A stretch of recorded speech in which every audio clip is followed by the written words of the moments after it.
జరిగినటువంటి సభను బ్రహ్మాండంగా సక్సెస్ఫుల్ అయ్యేది కాకుండా తెలంగాణ రాష్ట్రంలో ఉన్నటువంటి గ్రామాల నుంచి వాళ్ళ సొంతంగా బండ్ల మీద, మోటార్ సైకిళ్ళ మీద, కార్ల మీద బస్సులు కట్టుకొని అన్ని గ్రామాల నుంచి స్వచ్ఛంగా రైతులు, యువత అయితే విపరీతమైనటువంటి పాల్గొన్నారు.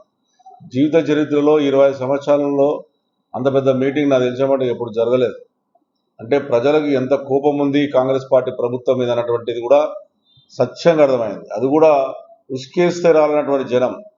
అందులో పోలీస్ అధికారులు ఎక్కడెక్కడ బండ్లను ఆపడం, అడ్డము లారీలు పెట్టడం, ఎన్నో ఇబ్బందులకు గురి చేసినప్పటికి కూడా ప్రజలు స్వచ్ఛంగా సభాస్థలాన్ని చేరుకున్నారు. ఇంకా సభాస్థలాన్ని చేరుకోలేనటువంటి వాళ్ళు సుమారుగా 3 నుంచి 4 లక్షల మంది రోడ్ల మీద ఉన్నారు. వాళ్ళు చేసినటువంటి దుర్మార్గం వల్ల, పోలీస్ అధికారులు చేసిన దుర్మార్గం వల్ల, కాంగ్రెస్ పార్టీ డైరెక్షన్ వల్ల పోలీస్ అధికారులు చేసిన దుర్మార్గం అన్నటువంటి చూసాము. అది చాలా ఆశ్చర్యానికి గురి చేసింది. సరే, ఇప్పుడు మీ అధికారం ఉంది కాబట్టి మీ ఇష్టం వచ్చినట్టుగా చేసే ఆలోచన ఉండొచ్చు. కానీ ప్రజలు ఇళ్లకి వెళ్ళి వాళ్ళు ఏ రకంగా డిస్కస్ చేసుకుంటారు అన్నటువంటిది కూడా మీరు ఆలోచన చేసుకోవాలి. ఇక నలుగురు వచ్చేసి గంటకి 8 గంటలకు కేసీఆర్ గారు సభ అయిపోగానే 8-15 నిమిషాలకు ఆగా మేఘాల మీద సీఎం గారి ఇంట్లో కూర్చొని అది గ్రాఫిక్ అనోడు, అసలు ప్రజలే రాలేనోడు ఇష్టం వచ్చినట్టు మాట్లాడింది. అంటే ఈ విధంగా ప్రజలను తప్పుతో పట్టించేదానికి ఇంకా బుద్ధలాడే ఆలోచన. మీకు సిగ్గు శరం ఉంటే మీ కాంగ్రెస్ కార్యకర్తలు అక్కడ ఉన్నటువంటి వరంగల్ కాంగ్రెస్ కార్యకర్తలను అడగండి ఏ రకంగా జనం వచ్చిందో, ఏ రకంగా ప్రజలు మీ టీవీలను అడగండి, మీకు సంబంధించిన కొన్ని టీవీలు ఉన్నాయి ఆ టీవీలను అడగండి ఏ రకంగా వచ్చిందో. అంటే అన్ని రకాలుగా కేసీఆర్ గారు స్పష్టంగా వినాలి. మా కడుపు మండుతా ఉంది ఈ కాంగ్రెస్ పరిపాలన వల్ల.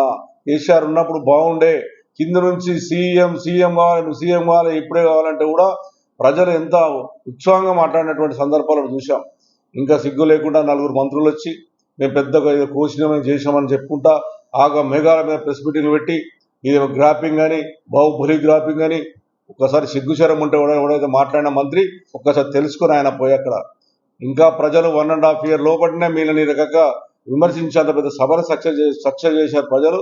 ఆ రకంగా వచ్చిన ప్రజలను ధన్యవాదాలు చెప్పాలి. మీరు ఇంకా మీకు ఉన్నటువంటి చేసే పాపాలు, మీరు చేసిన దుర్మార్గం, ఇలా రైతులకు మంచినీళ్ళు లేక రైతులు ఎక్కడెక్కడ చెండిపోతా ఉన్నాయి.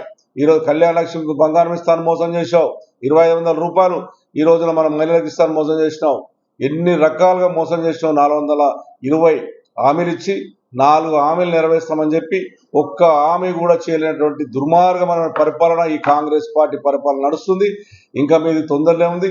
ఇంకా 2.5 ఏళ్ళు అయితే మీ జీవితంలో ఈ కాంగ్రెస్ పార్టీ 25 కాదు 30 ఏళ్ళ దాకా కూడా ఇక్కడ గెలిచే పరిస్థితి ఉండదు.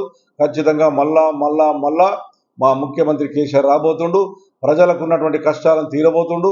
ఖచ్చితంగా ప్రజల పక్షాన టీఆర్ఎస్ పార్టీ ఉంటుంది, టీఆర్ఎస్ పార్టీ కార్యకర్తలు ఉంటారు. ప్రజలకు ఉన్నటువంటి హామీలను నెరవేర్చిందాక వీళ్ళని నిద్రపోనేయమని చెప్పి సందర్భంగా తెలియజేస్తాం.